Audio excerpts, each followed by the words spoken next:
Estamos ao vivo. Boa noite a todos e todas. Hoje teremos aqui mais uma sessão do Universidade de Transformação. Quem fala é Alexandre Vargem, sou doutorando da Unicamp em Ciências Sociais, também membro da Comissão Assessora da Cátedra Sérgio Vieira de Mello para Refugiados da Unicamp.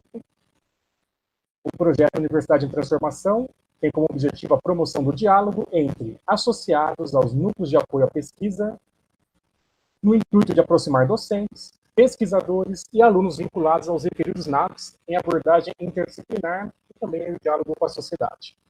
Então, organizam o Universidade de Transformação o NAP Brasil-África, o NAP Diversas, Núcleo de Estudos das Diversidades, Intolerâncias e Conflitos, Centro de Estudos Ameríndios, CESTA, Núcleo de Apoio à Pesquisa, Produção e Linguagem, do Ambiente Construído, e tudo com o apoio da Pró-Reitoria de Pesquisa da USP. Né?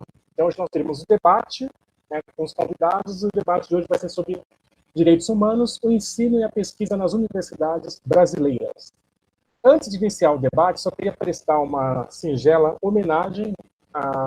Ontem, no dia 2, nós tivemos a perda de uma grande ativista de direitos humanos aqui em São Paulo, né, no Brasil, né, a Oriana Hara, chilena, que já vivia no Brasil há muito tempo, né, e uma grande militante na luta pelos direitos humanos, né, desde lá da época, quando ela estava no Chile, né, passou pelos processos sociais no Chile, fundadora, membro ativista da Presença da América Latina, presidenta do Espaço Sem Fronteiras, né, e integrante de diversos conselhos, né, atuantes na proposição de políticas públicas para imigrantes e refugiados, uma grande referência que muito nos ensinou.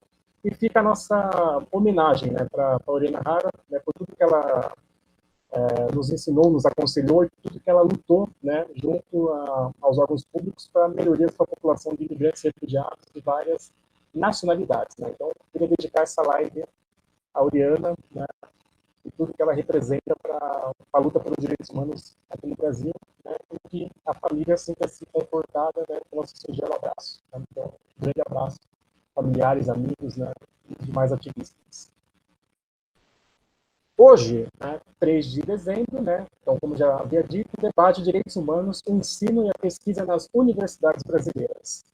Bom, a proposta, né, será a discussão das violações de direitos humanos no Brasil e no mundo, em diferentes escalas e contextos, que nos provoca a pensar múltiplas realidades.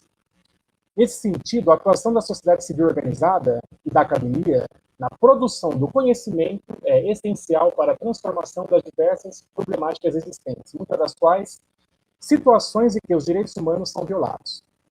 Este debate tem o objetivo de refletir algumas das situações pautadas por um olhar interdisciplinar para a produção do conhecimento e como as universidades brasileiras podem potencializar essas temáticas, seja no âmbito da justiça global, situação de gênero, raça, migração, refúgio, e outras questões que devem ser analisadas para a promoção de uma educação de direitos humanos. E para a realização desse debate, nós contamos aqui com 3 grandes especialistas. Né?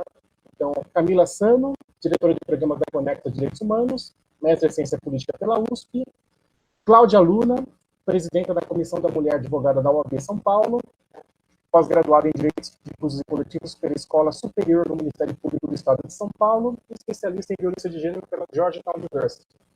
E Prosper Dinganga, né, da República Democrática do Congo, graduado em Relações Internacionais pela Universidade Pedagógica Nacional de Kinshasa, especialista em Geopolítica Estratégica e coordenador do projeto A Voz do Congo. Né? Então, nós teremos um debate com nossos 3 convidados, teremos aí um limite de 20 minutos, né, para a intervenção dos nossos colegas, né?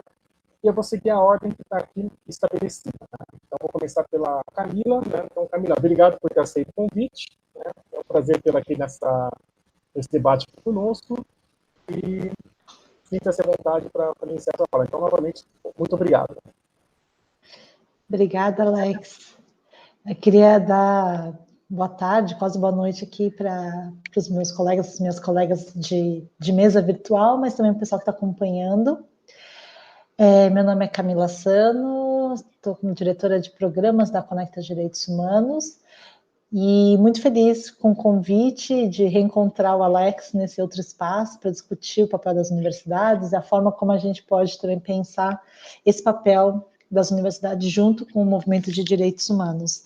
Então, universidade em transformação, é isso que a gente quer, uma transformação cada vez mais potente e que seja transformadora também das desigualdades e dessa contribuição que a universidade pode ter. Então, eu preparei minha fala um pouco, na verdade, em duas frentes. A primeira é contar muito brevemente a Conectas, né, o nosso trabalho atualmente da Conectas Direitos Humanos, e depois um pouco uma reflexão sobre as formas como uma entidade como a Conectas, que é uma ONG, uma organização não governamental, ela tem interagido com a universidade nas pautas de direitos humanos, e são papéis muito distintos e formas de relacionamento, de propósitos distintos, que eu fui tentando sistematizar um pouquinho aqui para ir compartilhando com alguns exemplos. Então, eu vou um pouco por aí, tá, Alex? Então, para apresentar, a Conectas, ela é uma ONG, uma organização não governamental de direitos humanos brasileira, criada aqui em São Paulo em 2001, mas que tem atuação nacional. Então, a gente atua em diversos estados do Brasil, em diferentes regiões do país, mas também uma atuação internacional. E nossa atuação, ela é sempre pautada, né, o nome já diz, Conectas, que é na dinâmica de ter parceiros em outras cidades, em outros estados, em outros países, para que isso permita com que a Conectas possa ter essa atuação para além da sua cidade base, que é São Paulo, mas também porque a gente acredita na parceria como um valor. E nessa ideia de parceria, a universidade ela é uma parceira, sem dúvida nenhuma. Em alguns casos mais interlocutora do que parceira, mas acho que a ideia é sempre caminhar para pensar nessa dinâmica de parceria. A Conectas, ela então foi criada em 2001 com a missão de fortalecer os direitos humanos do Estado Democrático de Direito no Sul Global. Então, isso também já faz muito parte, a partir de uma perspectiva do Sul Global e também buscando relações Sul-Sul. Então, acho que é importante também que esse trabalho internacional ele é muito pautado do lugar de onde falamos, que é esse Sul Global político, mas também tentando se articular com outras entidades da sociedade civil que também venham do chamado Sul Global. Hoje nós estamos organizados em 3 programas temáticos, então são as grandes áreas temáticas em que a Conectas está atuando. A primeira é o enfrentamento à violência institucional, então isso vai pegar desde a questão do sistema prisional tão endêmico, né, de violações aqui no Brasil, tema da letalidade policial e da brutalidade policial e toda a marca do racismo estrutural presente nessa atuação da violência do Estado. Discutimos também a questão da política de drogas e como ela acabou sendo uma máquina de prender pessoas, né, de classe social e cor muito específicas e o quanto essa política de drogas ela acaba também retroalimentando esse sistema prisional tão medieval. Inclusive já teve até ministro da Justiça chamando o sistema prisional brasileiro de medieval. A outra área de atuação da Conectas é nos direitos socioambientais e o papel das empresas nas violações de direitos humanos. Então, nessa frente, por exemplo, nós temos atuado diante do financiamento do desenvolvimento, em casos também muito sérios, né, que têm acontecido no Brasil, como foi o rompimento da barragem em Mariana e todo o impacto ao longo do Rio Doce. Brumadinho também são alguns exemplos. A gente também tem trabalhado sobre o Porto de Suape, em Pernambuco. Eu só estou dando alguns exemplos para mostrar um pouco dessa pluralidade de geográfica, mas também temática que a gente se propõe, né, ou se desafia a trabalhar. Também trabalhamos na pauta, né, nesse programa sobre o papel das empresas no combate ao trabalho análogo à escravidão, inclusive olhando para esse desmantelamento dos mecanismos de fiscalização. Então, baixou consideravelmente o número de pessoas resgatadas de trabalho análogo à escravidão. Isso é consequência da retirada de recursos para as operações de resgate e fiscalização no tema. E o terceiro programa temático é o que nós chamamos de fortalecimento do espaço democrático, que vem muito numa linha, né, e respondendo a essa tendência muito preocupante aqui no Brasil, mas também em outras partes do mundo, do autoritarismo e desse populismo autoritário que vê a voz dissonante, que vê a voz crítica como uma ameaça e tenta calá-la e tenta aí restringir, eliminar os espaços de participação. E aqui, já até para dar um spoiler do que eu vou falar na sequência, as universidades são esse espaço, né, de análise crítica, de questionamento, de produção de conhecimento para que possa ser questionadas práticas violadoras, inclusive. Então, nós temos atuado muito na questão da defesa do espaço da sociedade civil, e aqui o papel das universidades é bem marcante. E também tem o nosso trabalho com migração e refúgio, que é de onde eu conheço o Alex e de onde a gente já trabalhou tanto tempo juntos e segue trabalhando. Então, esses são os nossos nossas 3 grandes áreas temáticas: enfrentamento à violência institucional, direitos socioambientais e fortalecimento do espaço democrático.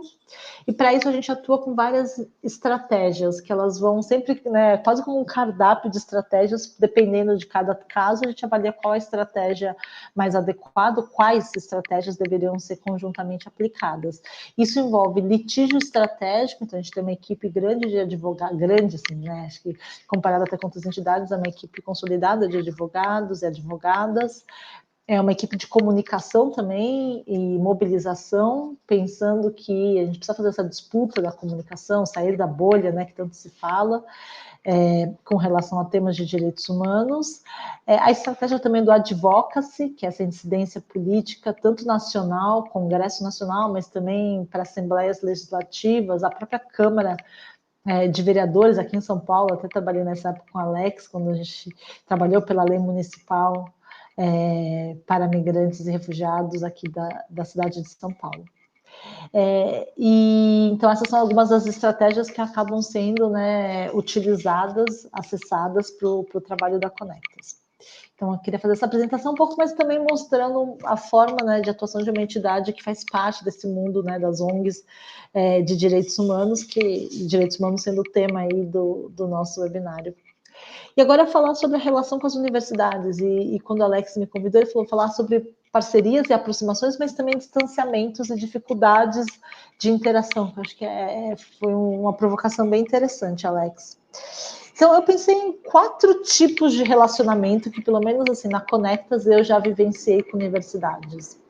Seguramente tem outras aí que eu acabei me esquecendo de colocar e outras que a gente poderia desenvolver. Acho que vai ser ótimo participar aqui e ouvir tanto Cláudia como o Prosper para pensar em outras formas de interação com as universidades. A primeira acho que é a mais clássica, né? Entendendo a universidade como aquele espaço de excelência de produção de conhecimento. E a Conectas acredita muito que as mudanças sociais, os questionamentos, elas precisam partir de um rigor técnico, justamente para garantir que as medidas que nós estamos propondo, elas vão endereçar os problemas verdadeiros, os problemas estruturais das questões. Então, sendo a universidade esse lugar de excelência da produção do conhecimento, a nossa relação Conectas com as universidades é entender como é que esse conhecimento ele é convertido em ação. Então, já fizemos diversas pesquisas em parceria com centros de estudos de diferentes universidades aqui do Brasil, mas também de fora do Brasil, em estudos comparativos, estudos sobre decisões constitucionais, enfim, uma série de possibilidades. Eu queria contar um exemplo que ainda está em curso, a gente está chegando talvez numa fase final da fase 1 desse projeto, que é uma parceria com o Centro de Estudos CEPEDISA, que é o Centro de Estudos sobre Direito Sanitário da Faculdade de Saúde Pública da USP, em que nós estabelecemos uma parceria Conectas e CEPEDISA para monitorar todas as normas que foram publicadas. Então, portarias, decreto, medida provisória, leis aprovadas que são de resposta à pandemia da Covid-19. Então, nós sistematizamos todas essas normas e analisamos, classificamos cada uma delas, estamos analisando, inclusive para entender quais são as tendências das normas produzidas e quais dessas normas elas são de fato para proteger e enfrentar a pandemia ou são normas que usam a pandemia como, né, uma desculpa perfeita para avançar numa agenda que já era problemática e de retirada de direitos do atual governo, o governo Bolsonaro. E essa pesquisa ela tem gerado boletins quinzenais, então a gente já publicou 9 boletins, todos eles estão no site da Conectas, então faço aqui o convite para quem quiser acessá-los, porque esses boletins eles apresentam em infográficos os dados já analisados e sistematizados, mas também textos analíticos dos professores pesquisadores da pesquisa, do projeto, mas também de convidados que atuam diretamente no tema. Então, por exemplo, a gente tem um texto que é um depoimento de Dário Copenaua, liderança Yanomami, falando sobre o impacto das normas, ou da ausência de normas para indígenas, de proteção dos indígenas na pandemia. E isso tudo tem sido feito, né, a partir de um centro de estudos dentro da Universidade de São Paulo, da Faculdade de Saúde Pública. Então, acho que esse aqui é um exemplo desse conhecimento para ação, que é fruto dessa interação entre uma entidade do movimento social e a universidade.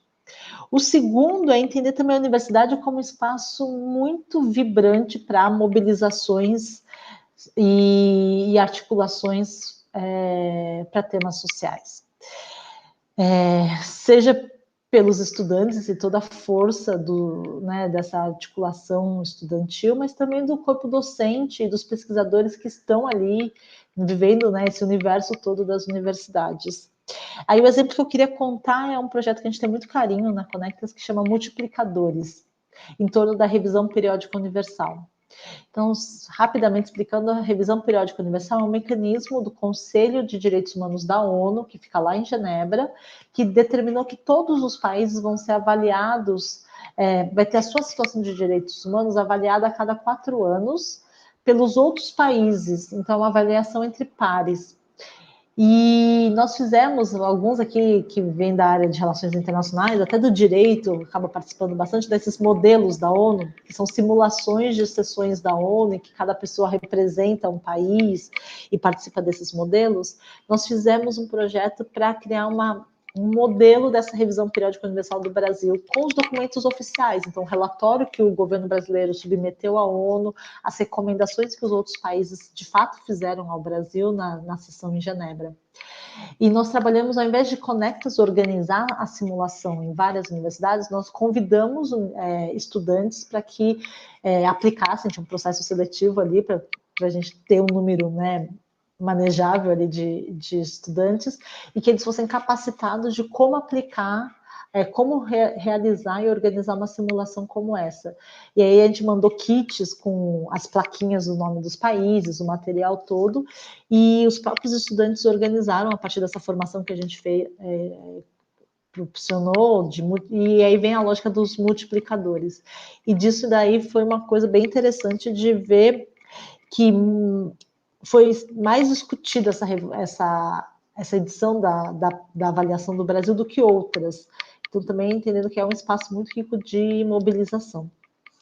O terceiro papel não, mas a terceira forma de interação que a gente tem tido com as universidades é também entender a universidade como um espaço incrível de formação, obviamente, né, uma instituição de ensino, mas também formação para ativismo e profissionalização em temas caros à agenda de direitos humanos. Aí eu conto aqui um exemplo que eu tenho também muito carinho de ter me aproximado dele, que é o projeto Educar para o Mundo, do Instituto de Relações Internacionais, na verdade foi uma iniciativa, acho que dos estudantes, né, mas que teve um papel muito importante também da professora Deise Ventura, e que acabou formando ali uma geração, né, Alex, uma legião de estudantes em temas de migração e refúgio, tanto que hoje eu atuo muito nessa área pela Conectas, e os meus interlocutores, muitos deles são egressos desse projeto de extensão Educar para o Mundo, então, que estão em organismos internacionais, nas agências da ONU, a Acnur, a OIM,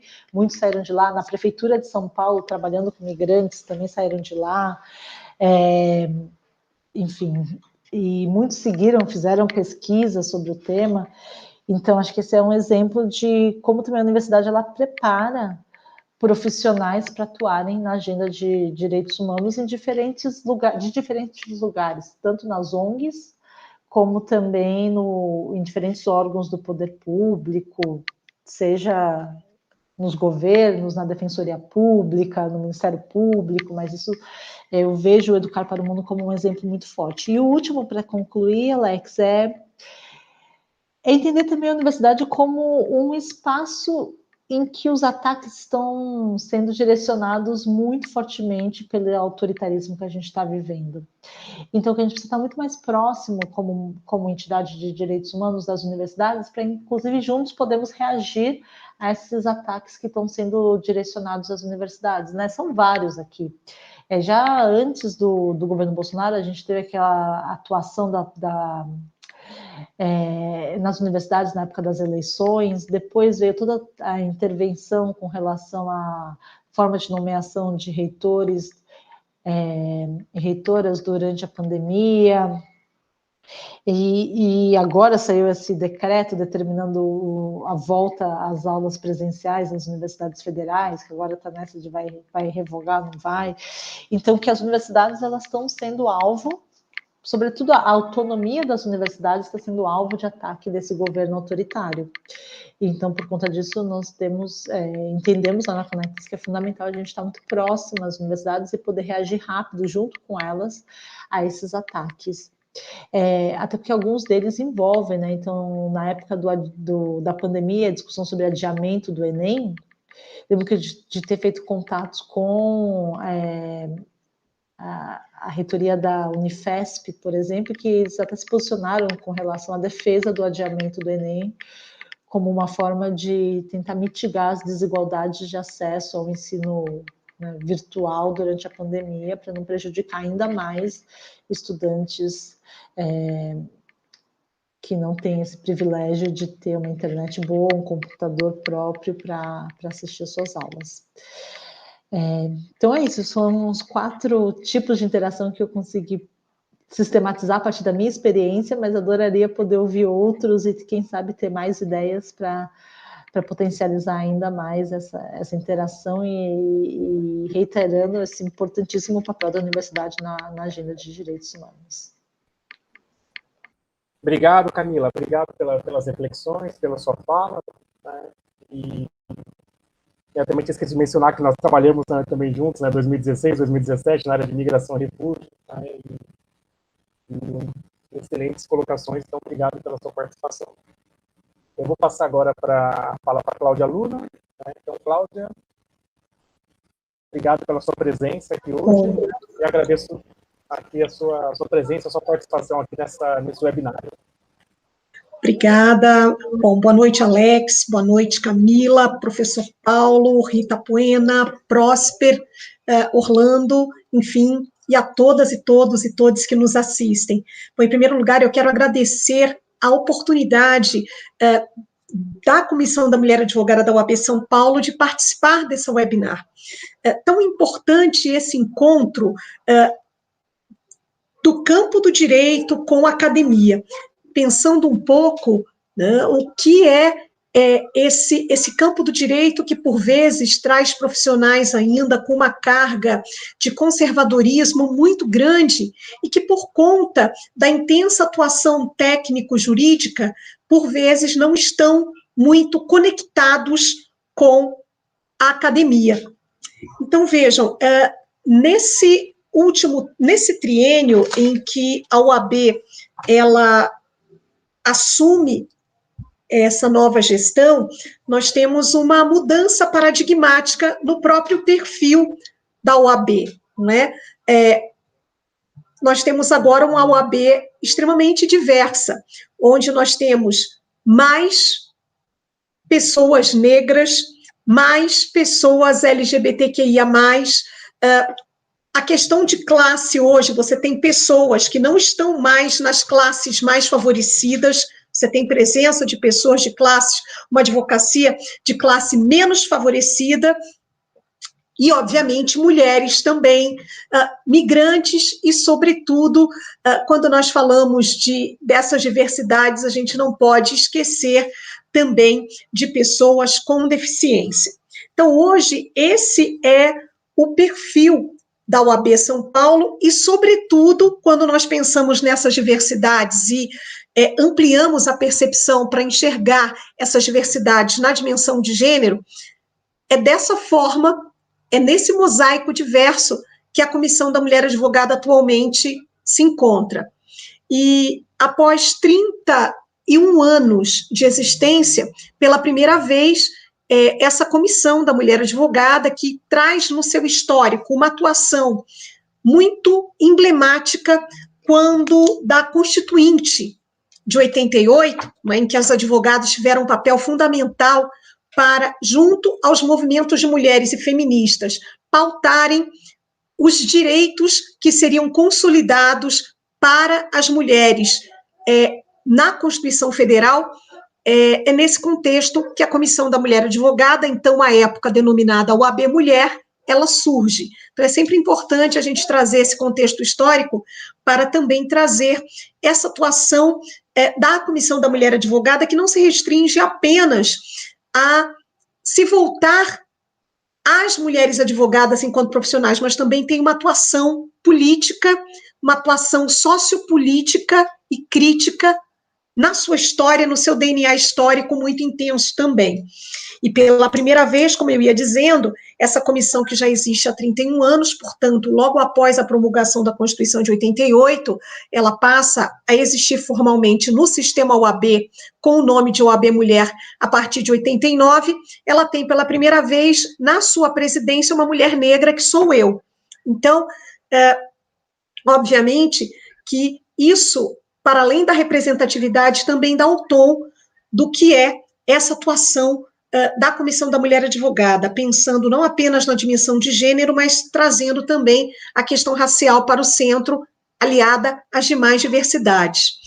E é importante a gente mencionar que, nesse período, nós já estamos aí há 20 meses de gestão, com 20 meses de gestão, a atuação da Comissão da Mulher Advogada, por certo, ela também se alia para garantir o protagonismo das mulheres advogadas na sua profissão, mas também reconhecer a importância do protagonismo das mulheres advogadas enquanto agentes de transformação na própria sociedade. E daí a gente encontra uma situação muito peculiar, né? Mulheres advogadas que agora, de um tempo para cá, têm muita presença na academia, principalmente as mulheres advogadas mais jovens. Isso é muito importante. Isso tem sido algo muito significativo. Por quê? Quando essa vivência acadêmica, quando essa construção acadêmica, ela se encontra com a atuação jurídico, técnico-jurídico, profissional, isso traz uma qualificação muito maior para as demandas e, sobretudo, na construção de novas posições jurisprudenciais construídas pelas advogadas. Né? Então, você tem as advogadas não enquanto operadoras do direito, mas você tem as advogadas enquanto intérpretes e, sobretudo, enquanto aquelas que constroem novas dimensões do direito. E é muito curioso o quanto o feminismo e o feminismo negro e as pautas antirracistas, elas e também as pautas relativas às diversidades sexual e de gênero, elas se entrecruzam nessa prática processual, se aliando e se alinhando a essa vivência e perspectiva acadêmica, e faz com que essas mulheres também, que são feministas, são advogadas e feministas, tragam aportes extremamente significativos para a Comissão da Mulher Advogada, atuando numa dinâmica disruptiva, no sentido de transformar as estruturas extremamente tradicionais e arcaicas da OAB, que completou 90 anos recentemente, e isso realmente traz um choque, né? Aquela estrutura que é uma estrutura conservadora, hermética, muito alinhada ao cis-hétero patriarcado, tem nas mulheres agora essa força de disrupção. E essa força de disrupção também está presente quando eu penso nos dados numéricos que compõem a advocacia paulista. nós temos, aqui fazendo uma dimensão, um olhar muito mais voltado à presença das mulheres na advocacia, nós somos hoje, em termos numéricos, 210.494 advogadas inscritas na seccional de São Paulo. Esse número nos dá a exata dimensão do que é a advocacia paulista, cuja maioria, ou seja, mais de 50% da advocacia inscrita na seccional paulista é composta por mulheres. Então, nós já ultrapassamos aqui em São Paulo a maioria da advocacia. Então, isso também confere um novo olhar para a advocacia e, sobretudo, também confere um novo olhar para a própria entidade. E quando nós pensamos, aí também já vislumbrando uma perspectiva racial, na UAB, novamente, são as mulheres negras nesse processo, aliado à questão de gênero, gênero e raça na UAB têm sido elementos estruturais, estruturantes, não só de desigualdades, não é? A pautar aí, a reconhecer que a própria entidade, por vezes, padece das violências estruturais e estruturantes trazidas pelo machismo e o racismo institucionais, isso é óbvio. Agora, a presença de mulheres dialogando aí nessa disputa de narrativa, nessa trilha de gênero e raça, e também trazendo esses corpos para as dimensões de direitos humanos, tem sido extremamente inovador e também desafiador. Nós temos hoje na UAB 55% das comissões, e comissões estratégicas e comissões que eram anteriormente presididas por homens, hoje presididas por mulheres, como, por exemplo, Comissão de Direitos Humanos, Comissão de Direito Penal, né? Então, isso modifica o olhar e, sobretudo, os pilares de interpretação e de leitura da própria instituição para esses campos. Isso tem sido extremamente importante. Não é? Então, quando nós pensamos nessa prática, na UAB, na Comissão da Mulher Advogada, que tem dialogado de maneira inter e multidisciplinar e transdisciplinar, realizando um trabalho com as demais comissões, é óbvio que nós estamos devidamente alinhadas com as comissões estratégicas que compõem esse pilar, que fundam os direitos humanos e toda essa pauta civilizatória que está incluída nos valores principiológicos da entidade também. Então, nós temos trabalhado até para também colaborar nessa transformação estrutural, muito próximo e em uníssono com as comissões de igualdade racial, de direitos humanos, de diversidade sexual e de gênero, e também com uma outra comissão que chega justamente para trazer essa conectividade com a academia, que é a Comissão de Graduação, Pós-Graduação e Pesquisa, que é presidida, inclusive, por uma mulher negra, que é mestra pela USP, que é a professora Marilis Costa. Então, o quanto isso tem sido grandioso. Então, hoje você tem uma mulher preta, advogada, que é acadêmica, construindo e liderando a construção do pensamento intelectual da Ordem da Advocacia do Brasil em São Paulo. Isso é extremamente significativo. E quando essa comissão, ela estabelece grupos de estudos, e a Comissão da Mulher Advogada tem a oportunidade de participar, junto com comissões de igualdade racial, de diversidade sexual, o que acontece? Há um incentivo e as advogadas, essa advocacia se sente incentivada a participar do espaço acadêmico. Olha o quanto isso tem sido muito importante, não é? Então, nós temos também muitas mulheres que estão à frente dessas comissões, que são mulheres que são militantes históricas de movimentos sociais, como a Maria Silvia Oliveira, que essa referência, não é, na militância, no movimento negro, em especial na luta pela garantia e defesa dos direitos humanos das mulheres negras, por Guelé 10 e agora pela Coalizão Negra, né, por Direitos. Temos a Rosana Rufino,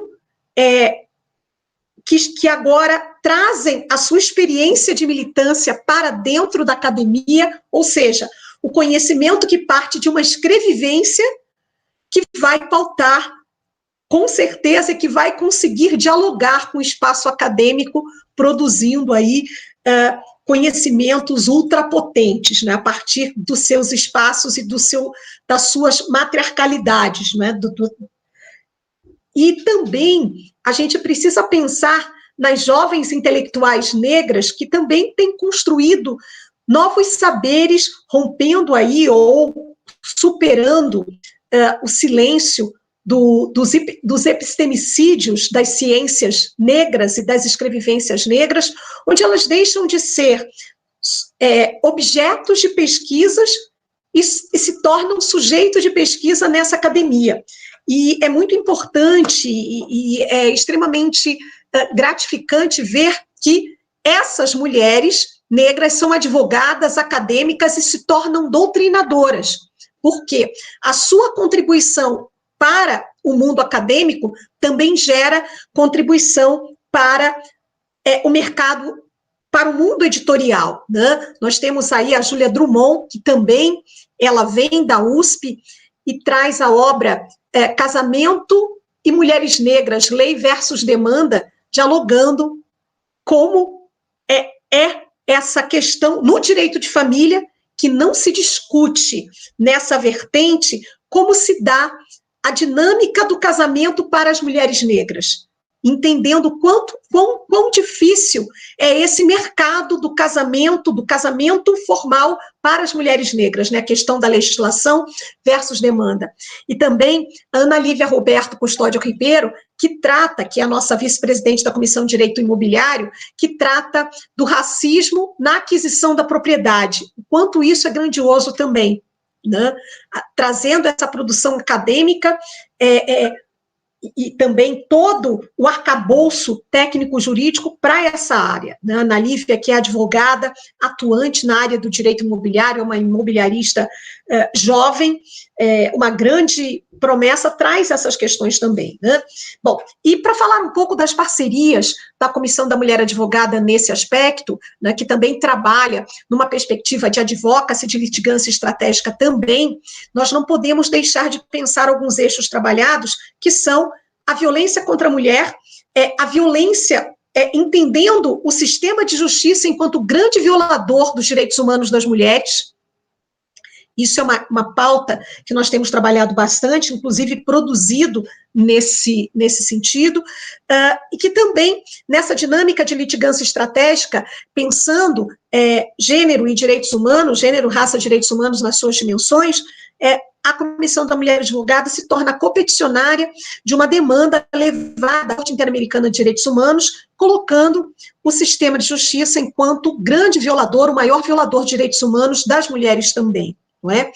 E, por outro lado, também reforça a atuação de coletivos para além da OAB, né, competicionando junto à CEDO uma demanda levada por dois coletivos, Coletivo Voz Materna e Coletivo Mães em Luta, onde há uma denúncia para a CEDO, onde se coloca a lei de alienação parental enquanto uma legislação que se presta a violar os direitos humanos de mulheres, mães que perdem a guarda dos seus filhos e de crianças e adolescentes. Então, isso tem sido uma atuação bastante intensa, e fora isso, é importante a gente pensar também em pautas outras, como o tráfico de pessoas no contexto das migrações, também pensando no tráfico de pessoas em todas as suas modalidades,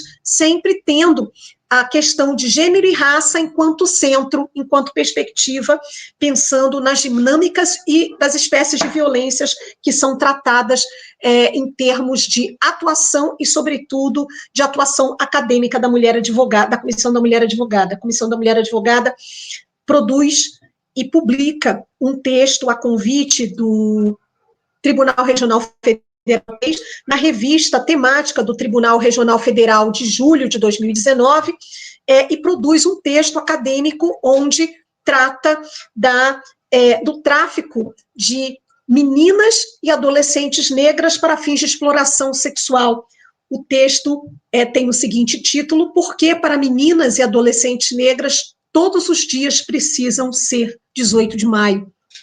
Que trata da importância de defender a prevenção às meninas e adolescentes negras para a exploração sexual, em especial o tráfico para fins de exploração de adolescentes e meninas negras, considerando as vulnerabilidades a que estão expostas essas meninas, considerando a adultização e a erotização que meninas e adolescentes negras já sofrem desde a mais tenra idade. Então, também é importante a gente destacar aqui as parcerias com a USP, com o Tribunal de Justiça de São Paulo, em especial a Comesp, a Coordenadoria da Mulher em Situação de Violência do Tribunal de Justiça do Estado de São Paulo, que junto à USP concede, não é, a oportunidade à Comissão da Mulher Advogada de participar do curso Gênero, Justiça e Direitos Humanos, que já está, salvo engano, na sua 4ª ou 5ª edição. E também com a Universidade Federal do Maranhão, com o programa de pós-graduação e direito, quando, junto àquela universidade, a Comissão da Mulher Advogada, em parceria, produz um manual voltado à formação e à qualificação de todos os profissionais do sistema de justiça, e esse manual é produzido por todos esses atores e atrizes do sistema, sendo certo que esses atores e atrizes do sistema de justiça são todos e todas e todes acadêmicos. Então, são delegados de polícia, juízes, juízas, advogados, advogadas, promotores de justiça, que trabalham questões de gênero, justiça e direitos humanos, pensando a questão do sistema de justiça, e especialmente como o sistema de justiça acolhe, trata, criando um fluxograma de atendimento e uma metodologia específica a partir dessa vivência acadêmica para atender as mulheres em situação de violência, mulheres, homens e famílias em situação de violência doméstica intrafamiliar. É importante a gente dizer que esse projeto, esse manual, ele é produzido pela Universidade Federal do Maranhão e tem uma releitura das práticas dos textos também realizada por profissionais, pelos mesmos profissionais, espelhando os profissionais que lá realizaram essa leitura, pelos profissionais e pelas profissionais aqui da Justiça Paulista. Né? É importante a gente mencionar também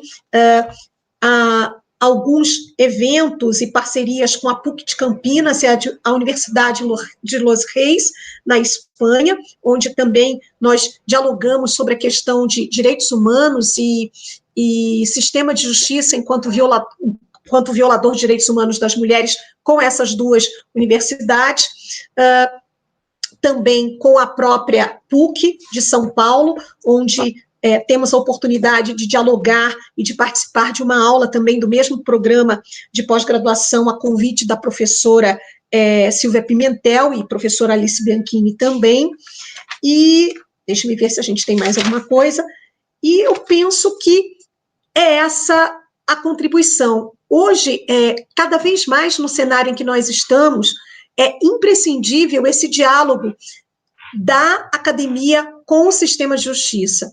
E, por óbvio, que a Comissão da Mulher Advogada, que especialmente em relação às suas comissões e em relação à Comissão da Mulher Advogada na UAB São Paulo, ela não pode e não deve ficar fora desse contexto e desse cenário também, não é? Principalmente no cenário em que nós estamos, que é um cenário de grande violação dos direitos humanos de mulheres, sobretudo de violência política, violência de gênero. Não é? Então, é isso.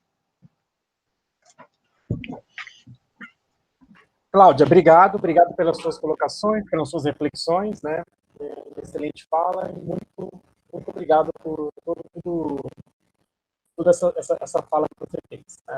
E aí as pessoas estão fazendo algumas perguntas, alguns comentários, e ao final da apresentação do Prosper, eu lerei para vocês, né? Mas obrigado, né, pela fala da Camila e da Cláudia também. E agora eu vou passar para o nosso terceiro convidado, Prosper Dinganga, da República Democrática do Congo. Prosper, né, também já nos conhecemos há um bom tempo. Prosper, a fala é sua. Muito obrigado também pela sua presença aqui, obrigado por ter aceito o convite. Obrigado, boa noite a todos. Primeiramente, eu gostaria de agradecer a todos vocês, né, a você, Alex, principalmente, o professor Paulo, a doutora Cláudia, a Camila, e todas as pessoas que vão assistir ou estão assistindo a gente nesse momento, né. Então, como o Alex acabou de me apresentar, eu sou Prosper, né, Dinganga, sou natural da República Democrática do Congo. Cheguei no Brasil em 2013, então faz 7 anos que eu estou nesse país que eu gosto muito também, né? No meu percurso, eu sou fundador também idealizador do projeto A Voz do Congo. Antes de começar, eu vou começar por um ditado do professor martiniquês, poeta, Frantz Fanon, que diz que a África tem a forma de um revólver cujo gatilho é o Congo. Então, a minha história com a República Democrática do Congo não é somente uma história de nascença, mas também uma história de luta. Há 22 anos, o meu país passa os grandes momentos de graves violações de direitos humanos, né? Que a guerra começou em 1997 e até hoje continuam os conflitos. E quando eu saí do meu país para vir por aqui, eu percebi que tinha uma ausência muito das informações que acontecia lá no meu país, e aqui as pessoas não sabiam muito, né, dessas realidades, sabendo que o Congo esse país que quase todo mundo, todos nós, tem um pedaço desse país nas nossas mãos, né? Então, o conflito na República Democrática do Congo não somente é um conflito que é apresentado pelo mundo como um conflito entre etnia ou entre a população local, mas foi também graves violações de direitos humanos e também, segundo a resolução 3314 da Resolução das Nações Unidas sobre a agressão, né? Então foram vários grupos armados dos países que se enfrentaram e às vezes continuam a se enfrentar no território congolês. Então, na base dessas informações de graves violações de direitos humanos, nós pensamos criar uma estrutura, né, esse projeto que é a Voz do Congo, que se baseou sobre 4 eixos, né, principal da justiça transicional, né, que é a responsabilidade do Estado, né, aqui da República Democrática do Congo, sobre os crimes que acontecem, não há responsabilidade, então os atores desses crimes não são não respondem na justiça do país, e também há um direito na verdade, né, o direito que a população seja ciente do que está acontecendo, outro eixo que é a reparação dessas vítimas e também de evitar que isso aconteça, que é o 4º eixo. A partir disso que nós pensamos aqui no Brasil começar a fazer um certo ativismo em relação a isso, a falar dessas questões, a falar dessa grande problemática que acontece na República Democrática do Congo, cujo muitas pessoas não sabem, mas ao mesmo tempo, às vezes eu falo, olha, eu sou natural da República Democrática do Congo, a pessoa nem sequer localizar isso no mapa, mas ele tem isso tão perto dele, né? O celular que a pessoa usa, esses componentes, isso alimenta o conflito no meu país de origem, né? Então, haver essa grande quantidade, essas pessoas vítimas de violência, as mulheres estupradas, né, que, segundo o relatório, há muitos relatórios, inclusive das Nações Unidas, que falam desses crimes. Aqui vou destacar Mapping Reports, que é um documento que eu descobri em 2010, quando eu terminei minha faculdade, em 2010, e foi publicado nesse mesmo ano. É um documento que foi feito pelos especialistas das Nações Unidas para falar dos crimes que acontecem no Congo, que aconteceu no Congo entre 1993 a 2003. E esse crime, e o que foi o gatilho para que as Nações Unidas possa falar possa investigar sobre esse crime? Em 2007, foram descobertas 3 valas comuns, cujo tinha cerca de 500 pessoas que foram enterradas nessas valas comuns. As Nações Unidas entrou, houve um relatório, fizeram um relatório, esse relatório chegou nas Nações Unidas, na época o presidente da ONU era o secretário-geral da ONU, o Ban Ki-moon. Ele tomou a ciência disso e diligentou uma investigação para poder pesquisar em relação a isso. E disso sai esse documento, o especialista falou no Congo pesquisar de 2007 a 2010 e disponibilizaram esse documento. É um documento grande, de cerca de 600 páginas, que eu tive essa honra de ler várias vezes, né? Isso também me motivou muito para entrar nesse ativismo, de poder falar disso. E nesse documento, os especialistas das Nações Unidas listaram cerca de 617 crimes graves, né, de guerra, de genocídio até, crimes contra a violência contra as crianças, contra as mulheres. E até hoje, 10 anos depois, esses relatórios se encontram em Genebra, nas gavetas das Nações Unidas, sem poder ser investigado. E nós, sem poder ser os responsáveis, sem poder ser responsabilidade diante de uma justiça. E já que os eixos da justiça tradicional ia ser muito difícil devido às realidades dos estados bananeiras africanas que nós temos contemporâneo hoje, o movimento do ativismo que nós estamos fazendo hoje é um movimento extremamente importante, que hoje nós estamos buscando uma justiça internacional. Então, a instauração de um tribunal internacional sobre os crimes do Congo, isso seria um passo à frente já na busca de uma solução, né, na busca de uma reparação dessas vítimas, na busca de uma paz na região, porque para ter a paz tem que ter uma justiça. Sem a justiça não vai ter a paz. Então, por isso, a Voz do Congo, um dos pilares que motivou a gente para poder montar essa estrutura, a Voz do Congo é justamente isso. Está num país tão importante como o Brasil, com 210 milhões de habitantes, com todo mundo de acesso aos equipamentos eletrônicos. Então, é um mercado extremamente importante para nós, de poder falar da realidade e falar da real informação sobre a República Democrática do Congo. Então, nós atuamos, né, através de alguns eventos, e eu acho que o Alex, que é um grande parceiro da nossa estrutura, que acompanha muito, né, esses movimentos africanos que estão aqui, da diáspora africana, que se encontra aqui no Brasil.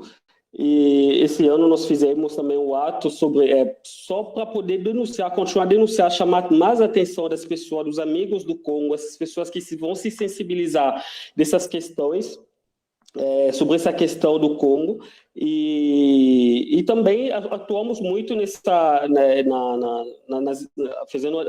passando as informações, né, nas universidades, nas escolas, falar, olha, se você tem um celular, saiba com os componentes do seu celular, do seu notebook, do seu computador, do seu carro, inclusive, a bateria do seu carro.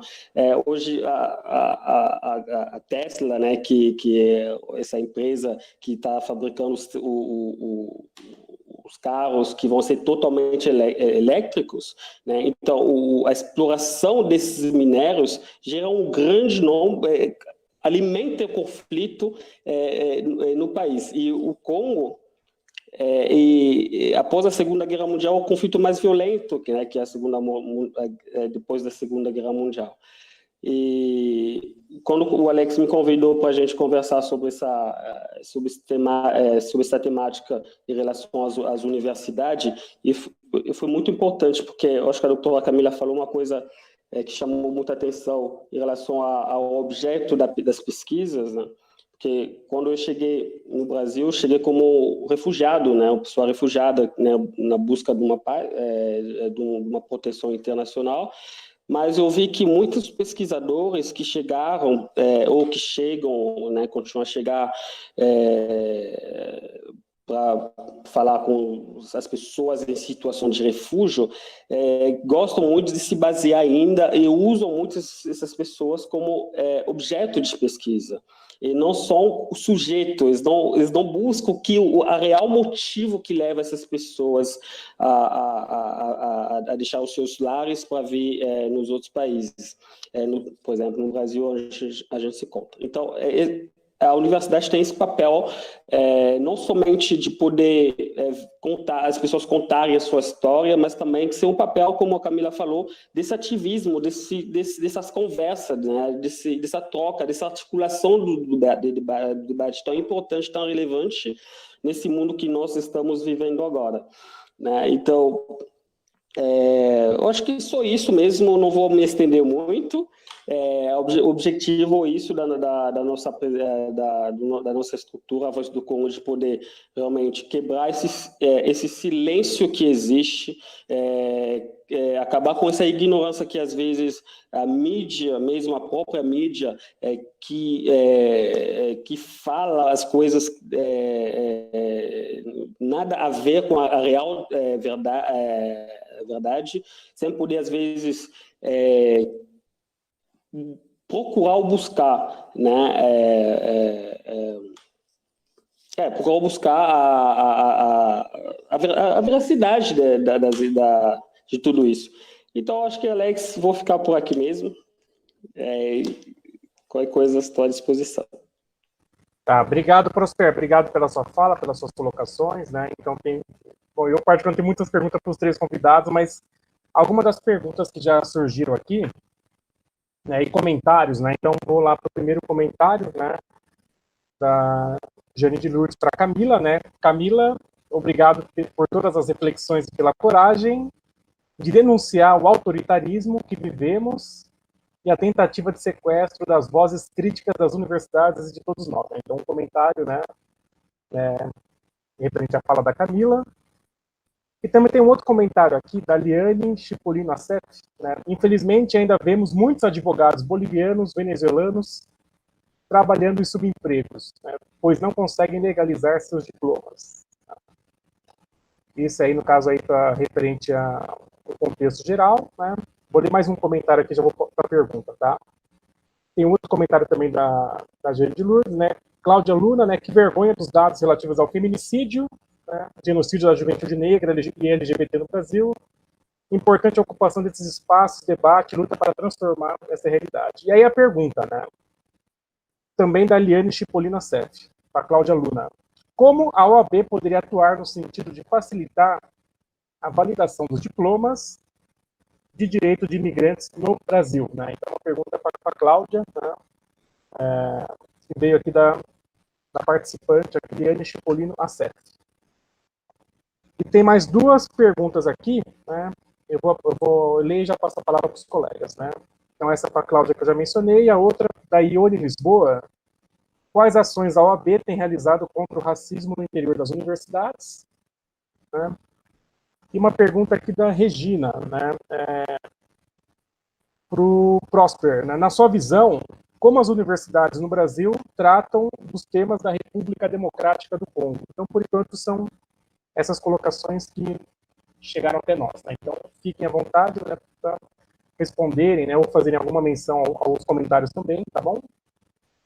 Aí, se quem quiser começar, fica à vontade. Ok. Bom, respondendo a pergunta da Liane, eu acho que a primeira coisa que deveria ser feito, Liane, é levar esse debate para dentro da OAB, para que a OAB pudesse dar essas respostas. Eu acho que é muito importante, inclusive, levar esse debate, né?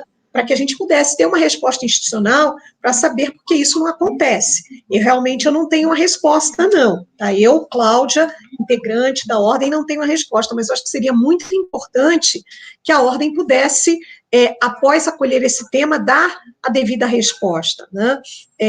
Talvez porque seja um tema que ainda não é tratado com a devida propriedade que deve, não é? Até porque ele é circundado de tantas outras coisas, tem a questão do revalida, do diploma, e também, eu acho que teria que, além do revalida, eu pergunto se seria o caso, após o revalida, se essas advogadas e advogados que são migrantes pudessem também ter a oportunidade de realizar o exame da OAB, até para equalizar para além da sua qualificação técnica, obviamente reconhecida pelo seu percurso e trajetória na universidade, na sua formação, para que pudessem equalizar a vivência, adequando-a à legislação pátria. Acho que seria importante isso também. Mas é importantíssimo trazer esse debate, Eliane, e vou, inclusive, levar esse debate, vou conversar com a Comissão de Direito Migratório e Refúgio, presidida pela doutora Carla Mustafa, que eu acho que é um debate extremamente importante, e a comissão relativa ao exame de ordem. Acho que são comissões e de seleção e inscrição também. Acho que são 3 comissões que se colocam, que tangenciam aí, que tem que guardam essa conectividade com o tema, que precisam, obviamente, ser instadas para que a gente possa dar respostas em relação a essa demanda que você traz. Tá certo? Eu espero ter respondido. Posso também fazer alguns comentários?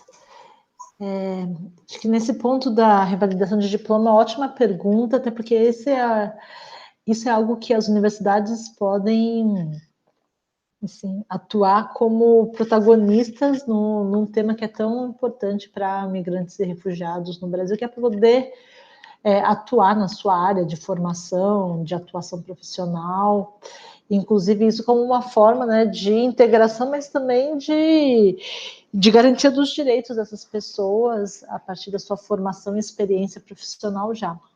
Mas acho que a gente tem feito muito essa reflexão sobre revalidação de diplomas, e o caso da pandemia mostrou o quanto é problemático o sistema no Brasil.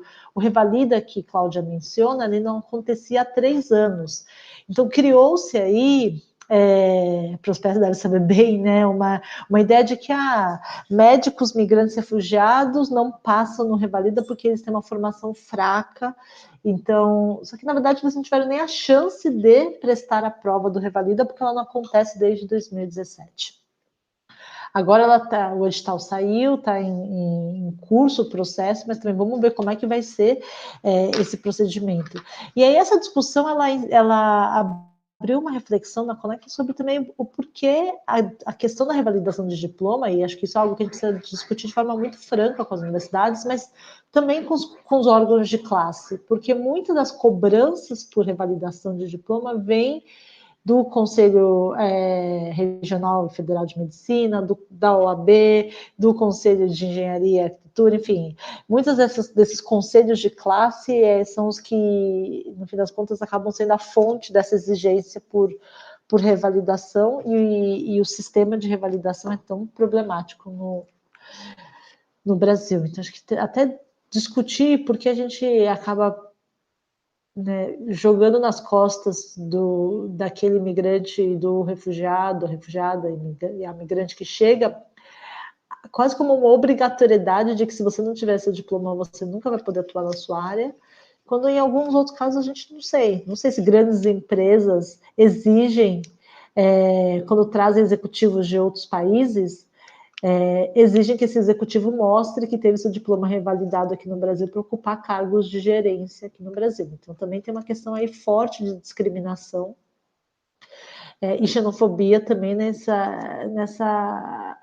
nesse consenso, que talvez seja um consenso artificial que se criou de que qualquer migrante, qualquer refugiado vai ter que revalidar, senão ele não vai poder atuar na sua área. E acho que fica a minha provocação disso. Eu queria muito entender se essas grandes empresas, quando trazem executivos, né, porque aí não é migrante nem refugiado, é expatriado. Se os expatriados têm os seus diplomas revalidados, entram nessa fila dificílima do revalida e tudo mais, do revalida não, dos processos de revalidação, para poderem atuar e terem os salários altíssimos que eles têm em cargos altos aqui nas grandes empresas no Brasil. Mas, Cláudia, acho que fica super esse apelo para a discussão interna na OAB sobre também o quanto, na classe dos advogados, essa questão acaba virando mais uma forma de penalizar e de reforçar as violações de direitos humanos, que, como o Prosper falou, ela já vem, no caso dos refugiados, principalmente, né, do país de origem. E quando a pessoa chega aqui no Brasil, ela tem muitas outras violações de direitos humanos que vão sendo somadas em cima. E, Prosper, gostei muito da sua fala, obrigada pela apresentação, e me fez pensar em 2 pontos. Toda a sua fala sobre a situação no Congo mostra o quanto a gente é ignorante no Brasil com relação a essa situação, mas também o quanto a gente é seletivo no Brasil em saber muito sobre algumas situações, tão pouco de outras situações. E aqui tem muito a marca do racismo estrutural no Brasil, porque sabemos tão pouco sobre os conflitos na África e nos países africanos, desculpa, e porque sabemos tão pouco sobre o impacto disso na população, os números, né? A gente acaba que trabalha com migração, muitas vezes sabe dos números de refugiados sírios, refugiados venezuelanos, mas a gente erra até nas dimensões de grandeza dos refugiados congoleses. Então, acho que isso tudo não é só uma falta de informação, mas é também um retrato do nosso racismo estrutural que se manifesta, outro tema que eu tenho conversado muito com a Alex, nessa combinação entre xenofobia e racismo. E eu acho que as universidades podem ter um papel importantíssimo nisso, porque parte da decisão aqui, para quem está acompanhando a gente, não vem da área de atuação e estudo de migração e refúgio, no Brasil, qualquer pessoa, e o Prosper pode falar muito melhor que eu, mas a pessoa que chega no Brasil e solicita o refúgio, esse pedido ele vai ser encaminhado para o CONARE, que é o Comitê Nacional para Refugiados, que é um órgão colegiado, mas que delibera sobre os pedidos, e aí o pedido pode ser deferido ou indeferido. Mas muito disso também tem a ver com análise do país de origem, até porque a legislação brasileira permite o que chama de grave generalizada violação de direitos humanos. Então, uma vez que o CONARE entende que um país ou uma região daquele país apresenta a grave generalizada violação de direitos humanos, existe um procedimento simplificado de reconhecimento de refugiados. É o que aconteceu no caso dos venezuelanos. Tanto que esse número grande, né, de reconhecimentos em bloco, de milhares de venezuelanas e venezuelanos reconhecidos como refugiados, é decorrência do CONARE ter aprovado como grave generalizada violação de direitos humanos a situação na Venezuela. Agora, por que não Congo, né? Fica aqui uma pergunta, uma provocação. E quais são os elementos que estão sendo analisados e qual é a vontade também política e institucional do órgão CONARE de analisar outras situações, sobretudo também de países de maioria de população negra, para isso. Então, olhar para essas decisões que aparentemente são decisões técnicas, mas não são técnicas, são órgãos políticos e que estão tomando decisões provavelmente reforçando esse viés racista das instituições brasileiras, né? Então, as instituições brasileiras, elas são racistas, a polícia, poder judiciário, tanto por que não também ter esses traços em órgãos que lidam com temas de migração e refúgio. E as universidades estudando, provendo informações sobre a situação, por exemplo, do conflito no Congo, e oferecendo essas informações ao CONARE, pode ser uma forma, inclusive, de que a gente saia desse lugar de ficar reforçando o peso do racismo estrutural nas decisões referentes à migração e refúgio no Brasil. E o outro comentário da fala do Prospect me lembrou de uma outra questão, foi quando você fala sobre ser o objeto de estudo, mas não ser visto como sujeito. E tem uma experiência que eu acho bem interessante, que nós nos deparamos na Conectas, que é do CAAF, que é o Centro de Antropologia e Arqueologia Forense da Unifesp, que inclusive faz o trabalho com relação às ossadas de perus, e também tem um trabalho muito importante com as mães de maio, com relação aos crimes de maio, e a morte de jovens, principalmente jovens, né, principalmente jovens negros, pela polícia, como uma resposta àqueles ataques do PCC na época de 2006.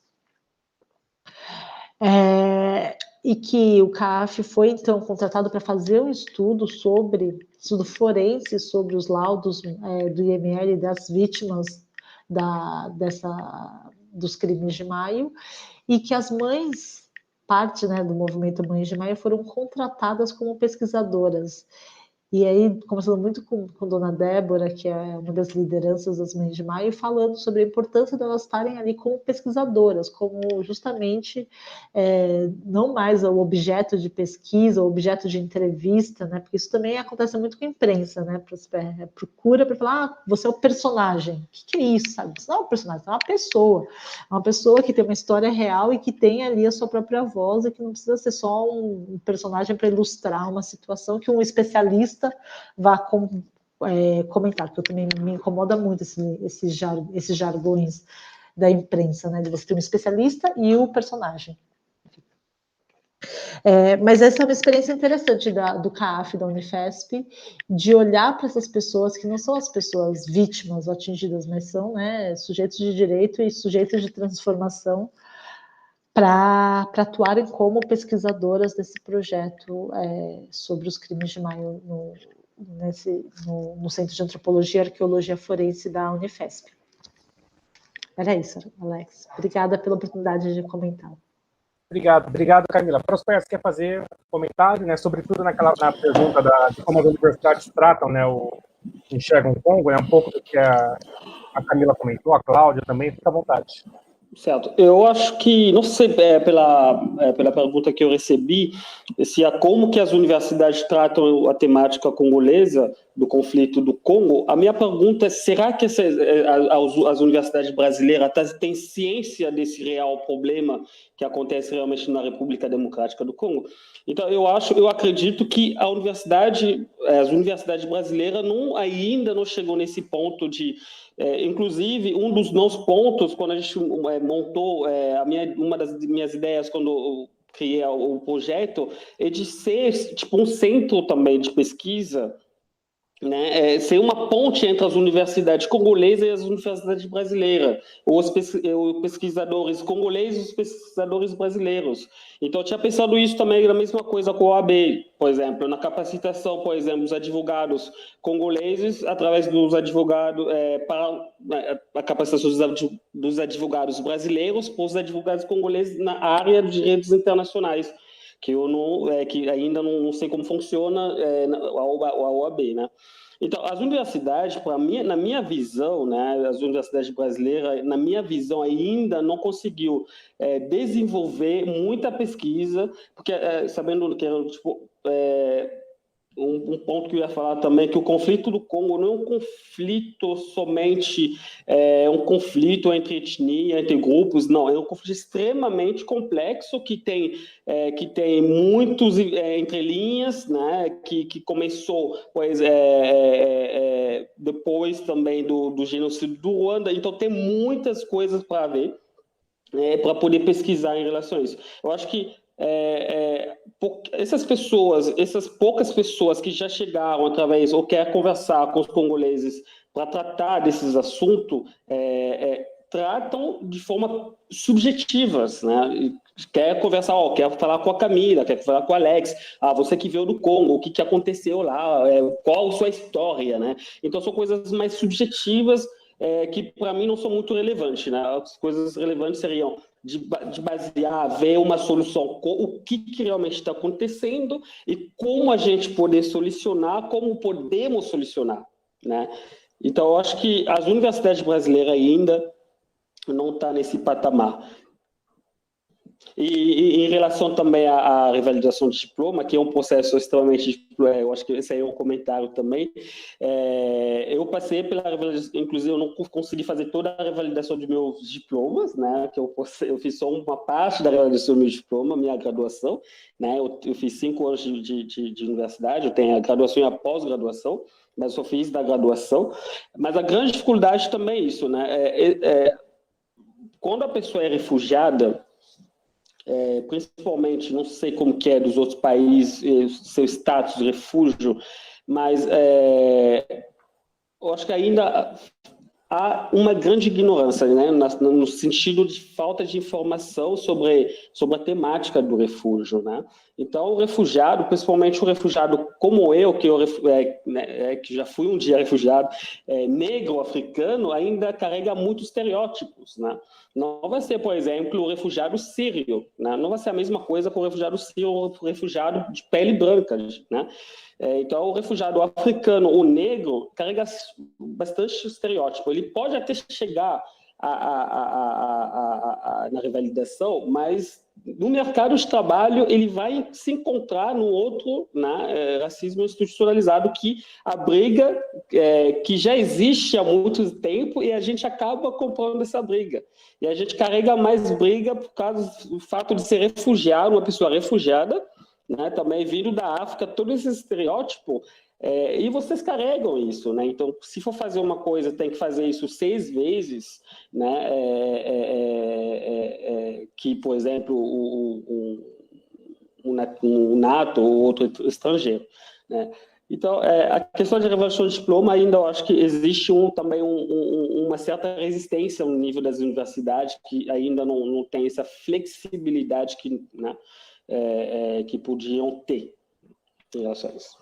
Obrigado. Certo. Obrigado, Prosper. E aí é bem interessante, né, que tem também a lei estadual, né, da isenção das taxas para revalidação para refugiados reconhecidos, né, para imigrantes não tem, enfim, né. E aí até vem um comentário nesse sentido também aqui, um comentário, né, do Linguagens da Sobrevivência Narrativas, né, fez um comentário aqui interessante, né. Nos programas de pós-graduação, isso é um problema, pois muitos imigrantes e refugiados querem fazer pós, mas a dificuldade e impossibilidade de validar o diploma de graduação impede a participação, né?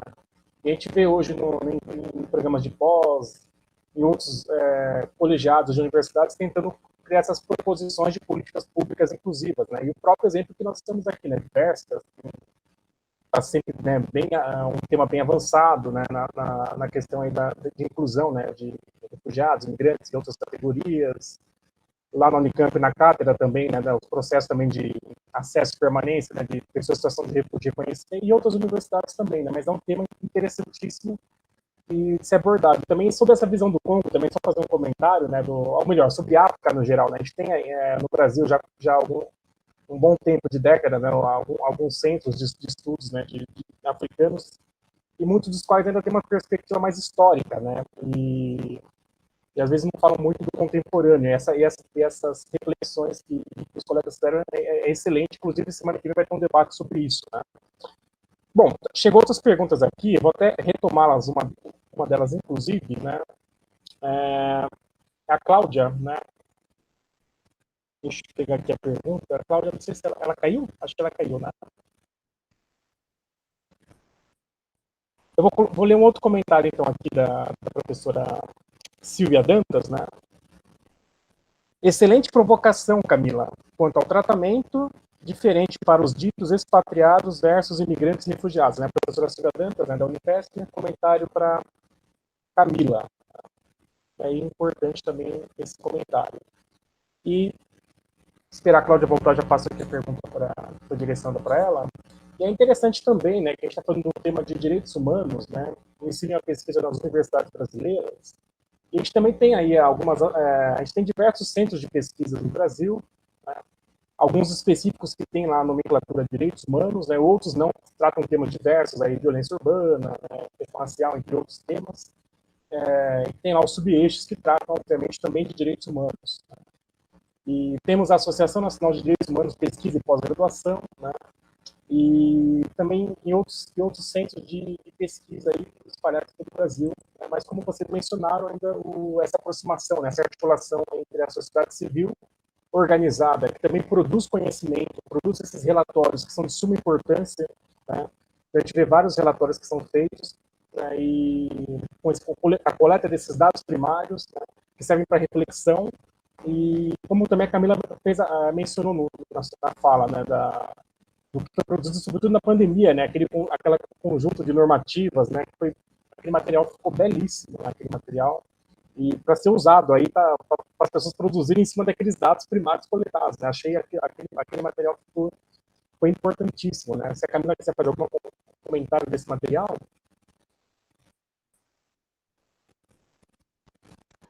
Posso sim, Alex. Inclusive, eu vou passar aqui no chat, que é onde tem todos os boletins que foram publicados, para ficar aí disponibilizado para acesso, e também a base de dados, quem tiver interesse em entrar em contato. Vou deixar também meu e-mail aqui para a gente poder falar com os professores que estão coordenando o projeto lá da USP para também apoiar, porque a ideia é essa, que a partir desse levantamento todo sejam produzidas análises e produção acadêmica, na nossa expectativa, né, bem nessa ideia de conhecimento para ação. Agradecer o comentário da Silvia, e também dizer que o trabalho da Silvia é um outro ótimo exemplo do quanto o ambiente da universidade pode ser ativo e fazer a diferença na vida, né, de pessoas nessa agenda de direitos humanos, no caso dela, de migrantes e refugiados, a questão da saúde mental. Legal que a Silvia está acompanhando. Obrigado, Camila. E, Cláudia, tem uma pergunta para você que eu tinha lido anteriormente, da Ione Lisboa. Quais ações a OAB tem realizado contra o racismo no interior das universidades? Né? Se quiser fazer um comentário, fique à vontade, Cláudia.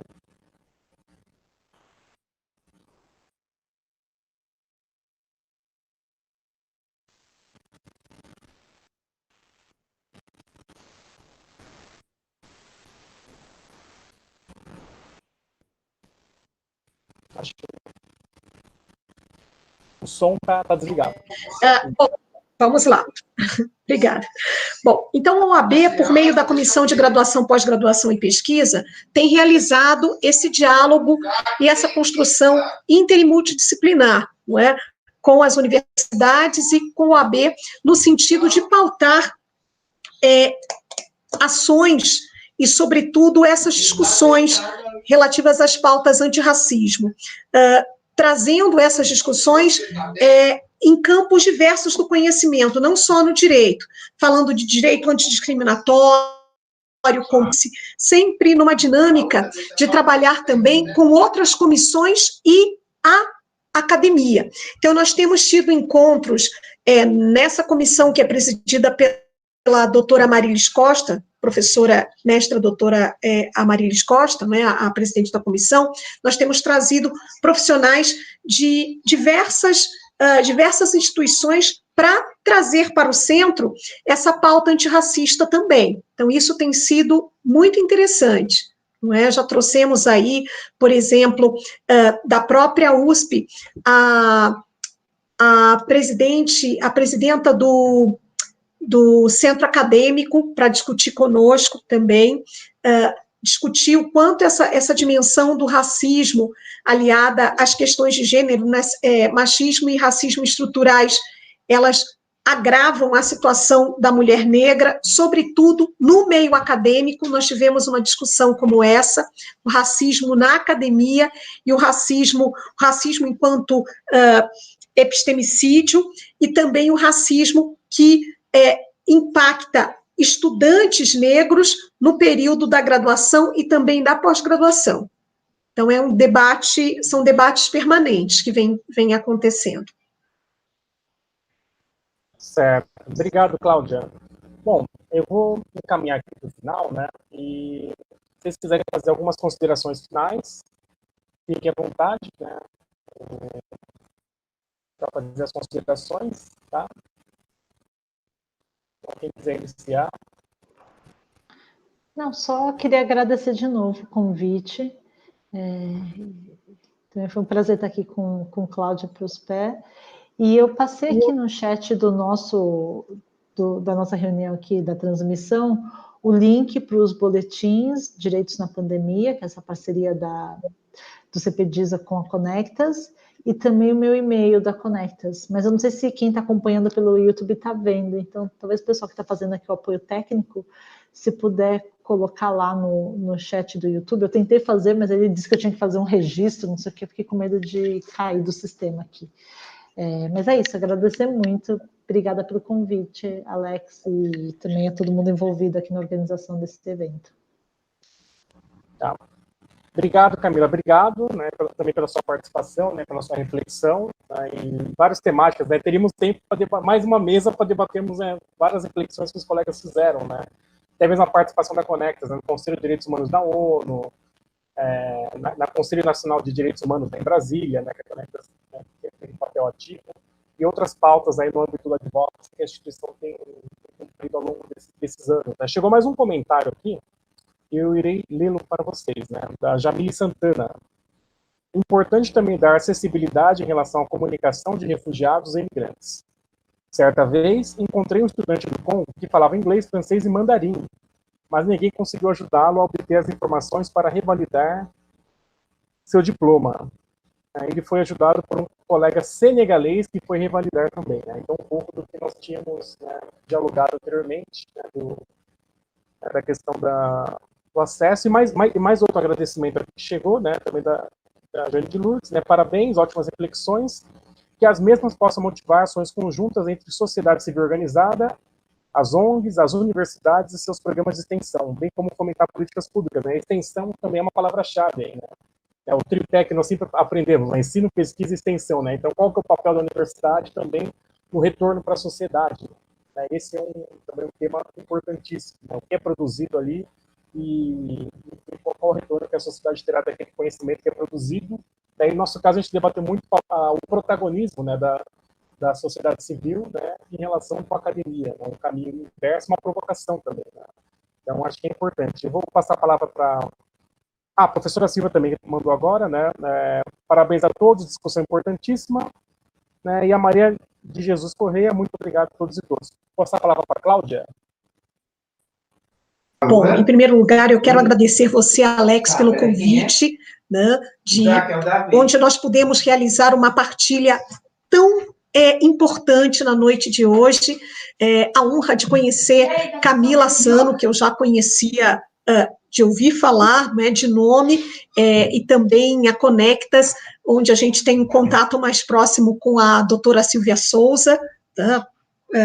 Pelas trocas na própria UAB, convidando, enfim, e também conhecer Próspera e ouvir, e sobretudo, Próspera, aprender tanto sobre essa realidade que nos é tão desconhecida, que é a realidade vivenciada por outros países africanos e aqui especificamente pelo Congo. Então, agradecer pela realização desse evento e por aprender, pela oportunidade de estar aqui realizando essa troca. A todos e todos que nos assistiram, e dizer que o AB está aqui à disposição para que a gente possa intensificar esse diálogo e, sobretudo, que a gente possa ampliar cada vez mais essa partilha entre o direito, entre a advocacia e a academia também, e, sobretudo, essas atuações na perspectiva de litigância estratégica junto a outras organizações da sociedade civil, como a Conectas. Então, também estamos aí à disposição para que a gente possa se conectar ainda mais e atuarmos cada vez mais juntas e juntos pela superação das violações reiteradas aos direitos humanos de todas e todos. Muito obrigada. Obrigado, Cláudia. Obrigado também pela sua participação, por ter aceito o convite. Prazer também reencontrá-la aqui, né? Aqui nesse evento, nesse webinário aqui de hoje. Então, prazer, e seguiremos aí em contato aí com a Camila também, com a Cláudia. E vou passar aqui para o Prosper, né? O Prosper. Obrigado. Mais uma vez, muito obrigado pela oportunidade também de estar com vocês, debatendo, falando, dar esse espaço para falar do meu povo que precisa e que a gente precisa quebrar esse silêncio. Eu sempre costumo dizer que a minha geração é diferente da geração dos meus antepassados, né? Que não tiveram essa oportunidade de poder ter tudo que nós temos hoje como tecnologia para poder divulgar, de falar, de não somente contar sobre os órgãos da imprensa tradicional, mas através desses debates a gente consegue passar nossas mensagens, as realidades de várias pessoas que não têm voz. Eu acho que esse é o nosso papel, de poder quebrar esse silêncio, de poder falar no lugar deles, porque no campo, um campo do mundo, ontem principalmente, lá na região leste do meu país, 15 pessoas foram brutalmente assassinadas, né? Então, essa violência, para que nós podemos ter o conforto que nós temos, isso gera um custo também, né? Então, o preço desse custo de tudo que nós temos é um custo de vida, que são pessoas que pagam pelas vidas, são crianças que perdem pais e que trabalham, que estão alistados ou nesses grupos de milícia, de rebeliões, e mulheres vítimas de estupros. Então, existe uma grande frustração na sociedade congolesa, e toda vez que nós temos um espaço de poder falar sobre aquilo, de poder chamar atenção, é um prazer para nós ter esse espaço de poder chamar de poder falar sobre isso. Alex, eu te agradeço muito, agradeço ao professor também, Paulo, pela oportunidade, e que as universidades brasileiras não somente se baseiam nas histórias pessoais das pessoas, ou das pessoas que estão vindo aqui como pessoas em situação de refúgio, mas também possam a diagnosticar o real problema, as reais dificuldades, não somente no Congo, nos outros países africanos, né? O continente africano está no centro das coisas, né? Infelizmente, muitas pessoas tentam esquecer ou tentam esconder essas realidades, que seja na questão da imigração. Nós vemos são muitas pessoas, no mês passado, cerca de 500 pessoas foram mortas já lá no Senegal, né? A questão do franc CFA nos países francófonos, na Nigéria, a violência da polícia também. Então, todos esses debates, eu acho que a universidade brasileira deveria ter já que o Brasil é o maior país fora do continente africano que tem o grande número dos negros, das pessoas que se identificam como negras, deveria ter um papel, e principalmente essa África contemporânea deveria ter um centro do debate, principalmente nos meios acadêmicos. Muito obrigado a todos. Obrigado, Prosper.